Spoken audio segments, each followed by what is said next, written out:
Hey garden lovers, welcome back to hobby gardener channel. Friends, मैं हूं रंजना और आज के टॉपिक में हम बात करने वाले हैं अपराजिता के प्लांट के बारे में। क्योंकि विंटर के बाद अपराजिता की हालत कुछ ऐसी हो चुकी है और विंटर में अपराजिता पूरी तरह से डोरमेंसी में होती है और अब उसकी हालत कुछ ऐसी है। तो अब इसमें क्या काम करें जिससे कि हमारी अपराजिता फिर से हरी भरी हो जाएँ और इसमें खूब सारे फूल भी खिलें। तो फ्रेंड्स, चलिए वीडियो में आगे बढ़ते हैं।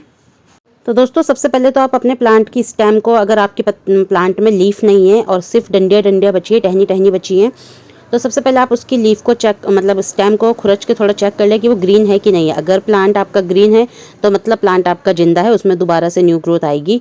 अगर बिल्कुल सूख चुका है तो फिर आप इसको सीड्स के थ्रू प्रोपागेट कर सकते हैं अभी के टाइम में।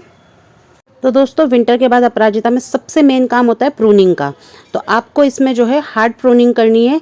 जो जितनी भी सूखी स्टेम्स हैं उनको कट करके हटाना है। साथ ही अगर ग्रीन स्टेम भी है तो उनको भी आप 50% कट करके हटा दें। इससे क्या होगा, अपराजिता को जो है ग्रोथ होने के लिए न्यू एनर्जी मिलेगी। तो ये काम बहुत ज़रूरी है और ये काम आप अभी फरवरी के महीने में कर सकते हैं ताकि मार्च से इसमें जो है फ्लावरिंग आनी स्टार्ट हो जाए। तो दोस्तों, हेल्दी ब्रांचेस को भी अगर आप 30 to 40% प्रून करेंगे तो जो इसमें न्यू शूट्स हैं वो बहुत जल्दी निकलेंगे। और जितने भी पीले पत्ते, सूखे पत्ते, सबको कट करके हटा दें। अपराजिता को आप जितना ज़्यादा प्रून करेंगे ये उतना ही ज़्यादा घना होगा, उतना ही ज़्यादा बुशी लुक आएगा इसका।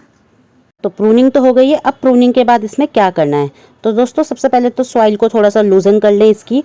और अगर आपको लग रहा है कि आपका प्लांट जो है रूट बाउंड हो चुका है तो फिर आपको इसमें रिपोर्टिंग की ज़रूरत है।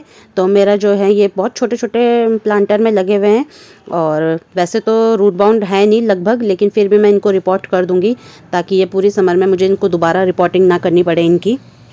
तो दोस्तों, अगर आप इसकी सॉइल नहीं हटा रहे हो, मतलब कि इसको रिपोर्ट नहीं कर रहे हो, तो आपको फिर क्या करना है, जो प्लांट है इसकी आधी मिट्टी आप हटा दो और उसके बाद उसमें खाद वगैरह डाल के न्यू मिट्टी फिर से फिल करें। तो इससे क्या होगा, आपको रिपोर्ट भी नहीं करना पड़ेगा और प्लांट भी आपका जो है अच्छे से जो चलेगा। तो मैं तो फ़िलहाल इसको रिपोर्ट करूँगी। तो मैंने प्लांट्स को जो है प्लांटर में से निकाल दिया है और नीचे की जितनी भी क्या बोलते हैं, जो जड़ें थी उनको थोड़ा थोड़ा हल्के हाथों से लूज़ कर दिया है, बहुत ज़्यादा नहीं किया है, बस थोड़ा बहुत इनको लूज़ कर दिया है। और दोबारा सेम प्लांटर में मैं इनको दोबारा लगा दूँगी। फ्रेंड्स, अगर आपको रिपोर्टिंग नहीं करनी है तो जैसे मैंने बताया, आप जो है गमले से आधी 50% मिट्टी जो है बाहर निकाल दें, 30 to 40% मिट्टी सॉइल बाहर निकाल के, और न्यू मिट्टी में आप कंपोस्ट खाद वगैरह मिला के और फिर उसको अच्छे से दोबारा से फिल कर दें। तो ये भी बेस्ट होता है। तो मैंने इसमें कंपोस्ट लिया, इसकी न्यू मिट्टी में थोड़ा सा मैंने एप्सम सॉल्ट लिया है एंड नीम खली ऐड करिए एंड थोड़ा सा मैंने जो है सीवीड एंड ह्यूमिक के ग्रेनुअल्स ऐड किए हैं। तो ये मैंने सॉइल मिक्स को जो है रेडी कर लिया है। तो अगर इसमें आपका जो है पॉट का साइज़ छोटा हो गया है तो फिर तो आपको रिपोर्टिंग करनी पड़ेगी। अगर आपने बड़े साइज़ का पॉट ही इसको दे रखा है तो फिर तो रिपोर्टिंग कितनी नीड नहीं होती है इसको जल्दी जल्दी में। बट मैं हर फरवरी मंथ में इसकी रिपोर्टिंग करती हूँ एवरी ईयर। और इसको मैंने जो है सीड से ही प्रोपागेट किया था। तो नीचे ड्रेनेज होल को कवर करने के लिए जो नारियल के जो हार्ड वाला पार्ट होता है उसी से मैं ड्रेनेज होल को कवर कर दूँगी। एंड उसके बाद मैंने इसके बेस में जो है ऑरेंज पील डाल दिए हैं ताकि मुझे इसको बार बार फर्टिलाइज़ ना करना पड़े। एंड देन फिर ऊपर से आप इसको 50% तक जो है पॉट को फिल कर दें। देन अपने प्लांटर को, जो आपका प्लांट है उसको रखें इसमें और बस उसके बाद जो आपने सॉइल मिक्सचर बनाया उसको साइड से इसको जो है अच्छे से कवर कर लें। तो एक तो आप इस तरह से कर सकते हैं। सेकेंडली दूसरा, जैसे मैंने बताया, अगर आपको रिपोर्टिंग नहीं करनी है तो गमले से आप आधी मिट्टी बाहर निकालें और उसके बाद उसमें कंपोस्ट वगैरह मिला के मिट्टी से फिर ऊपर से कवर कर लें एंड देन वाटरिंग करके फुल सनलाइट में रखिएगा प्लांट को। तो मेरा दूसरा प्लांट जो है वो तो काफ़ी ज़्यादा रूट बाउंड हो चुका है, तो उसको भी मैंने प्लांटर में से जो है निकाल दिया है और जड़ों को जो है अच्छे से लूज़ कर दिया है। एंड सेम ही प्रोसेस से मैं जो है दूसरे प्लांट को भी रिपोर्ट कर दूंगी। तो दोस्तों, रिपोर्टिंग के बाद एक तो जो है सबसे मेन बात होती है कि जब हम किसी प्लांट को रिपोर्ट करते हैं तो उसको कुछ दिनों के लिए तो डायरेक्ट सनलाइट में ना रखें। बट हाँ, अगर आप रिपोर्टिंग नहीं कर रहे हो तो फिर आप डायरेक्ट सनलाइट में रख सकते हो।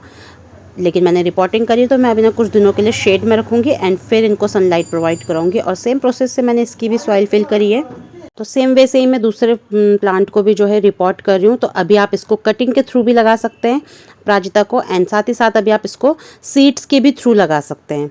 तो फ्रेंड्स, अगर आपने रिपोर्टिंग नहीं करी है तो अब इसका ग्रोइंग पीरियड स्टार्ट हो चुका है। तो अब आपको इसमें क्या फर्टिलाइज़ देना है, तो अब आप इसको हर 15 दिन में वर्मी कंपोस्ट दे सकते हैं, बनाना पील का लिक्विड फर्टिलाइज़र दे सकते हैं। इसके साथ ही आप सरसों खली यानी कि मस्टर्ड केक का लिक्विड फर्टिलाइज़र भी इसको दे सकते हैं। तो देखिए मैंने दोनों को अच्छे से रिपोर्ट कर दिया, क्योंकि मेरे लगभग रूट बाउंड हो चुके थे, बिकॉज मेरे छोटे पॉट में लगे रहते हैं ये, और मैं काफ़ी टाइम से इसको छोटे पॉट में ही ग्रो कर रही हूँ, बिकॉज मैं इसको बॉन्साई की तरह ग्रो करती हूँ और मैं इसको बहुत ज़्यादा बढ़ने नहीं देती हूँ, साइज़ इनका छोटा ही रहता है। तो रिपोर्टिंग मेरी सक्सेस हो गई है। इसके बाद अब मैंने इसमें जो है वाटरिंग कर दी है। तो आप देखें मैंने सॉइल मिक्स जो है कितना अच्छा बनाया था, पानी बिल्कुल रुक नहीं रहा है, एकदम से नीचे बह जा रहा है।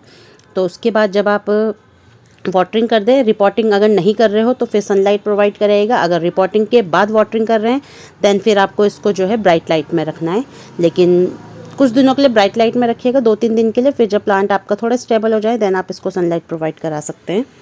दोस्तों जैसे कि फरवरी चल रहा है, तो जब जब इसमें न्यू ग्रोथ स्टार्ट होगी तो मिलीबग्स या एफिड्स लगेंगे, तो उसके लिए आपको बीच बीच में जो है नीम ऑयल का स्प्रे ज़रूर करना है प्लांट्स के ऊपर। तो ये रिपोर्टिंग के बाद के कुछ दिन का रिजल्ट है मेरा, और प्लांट्स अच्छे से रिपोर्ट हो चुका है। अब मैं इसको थोड़ी थोड़ी करके सनलाइट प्रोवाइड कर रही हूँ। तो दोस्तों इसमें अगर ग्रोथ नहीं हो रही है, फूल नहीं आ रहे, कलियां नहीं बन रही, तो उसके लिए आपको क्या करना है, इसमें एक तो फॉस्फोरस रिच फर्टिलाइज़र देना है। अभी के लिए आप इसमें मस्टर्ड केक दे सकते हो, वो बेस्ट है इसके लिए भी। साथ ही दोस्तों अपराजिता को जो है डेली वाटरिंग की नीड्स नहीं होती है, जब इसकी टॉप सॉइल सूखे बस तभी आपको वाटरिंग करनी है।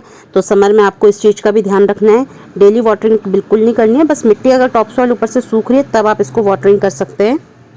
तो दोस्तों डोरमेंसी के बाद अगर आपने भी अपनी अपराजिता में अभी तक काम करना शुरू नहीं किया है तो जल्दी से शुरू कर दे, अभी बेस्ट टाइम है इसकी प्रूनिंग रिपोर्टिंग करने का। तो अगर आप जो जो टिप्स मैंने बताई आप उनका फॉलो करेंगे तो जल्दी ही आपकी अपराजिता भी फूलों से भर जाएगी और एकदम लश ग्रीन एंड खूब सारे फूल प्रोड्यूस करेगी। तो दोस्तों अगर आपको ये वीडियो इन्फॉर्मेटिव लगा हो तो वीडियो को लाइक एंड ज़्यादा से ज़्यादा शेयर करिएगा, एंड चैनल को सब्सक्राइब करना ना भूलें अगर चैनल में न्यू है तो। मिलते हैं दोस्तों आपसे फिर न्यू गार्डनिंग व्लॉग में किसी और प्लांट केयर टिप्स के साथ में। तब तक के लिए keep gardening and keep smiling.